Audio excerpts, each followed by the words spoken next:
बीड जिल्ह्यातील आष्टी तालुक्यामध्ये अवकाळी पावसानं हजेरी लावली आहे। अनेक गावांमध्ये वादळी वारा गारांसह अवकाळी पाऊस झाला। त्यामुळे काढणीला आलेल्या शेत पिकांचं आंब्याचंही नुकसान झालं। यामुळे शेतकरी आर्थिक संकटात सापडला।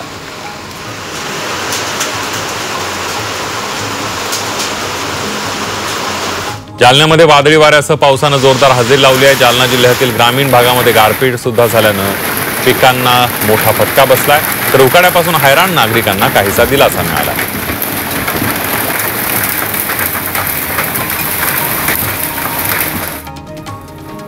संभाजीनगर जिल्ह्यामध्ये अवकाळी पावसानं जोरदार हजेरी लावली आहे। वादळी वाऱ्यासह मोठ्या प्रमाणावर गारपीट झाली आहे।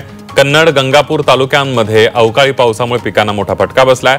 अचानक आलेल्या पावसामुळे शेतकऱ्यांची देखील मोठ्या प्रमाणावर ताळंबळ उडाली आहे।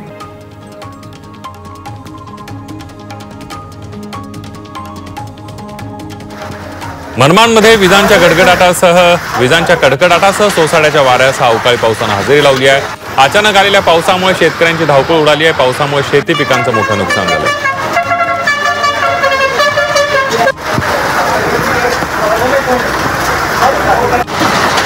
परभणी शहरासह ग्रामीण भागामध्ये वादळी वाऱ्यासह अवकाळी पावसानं हजेरी लावली आहे। वारा इतका जोरदार होता की काही लोकांच्या घरावरील पत्रे उडालेत।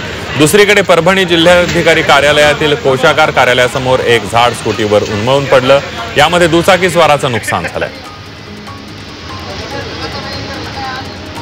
परभणी जिल्ह्यात अवकाळी पावसानं जोरदार हजेरी लावली आहे। परभणीच्या वाघाळा गावातील एका लग्न सोहळ्यादरम्यान अचानक वादळी वाऱ्यामुळे लग्न मंडप उडालाय।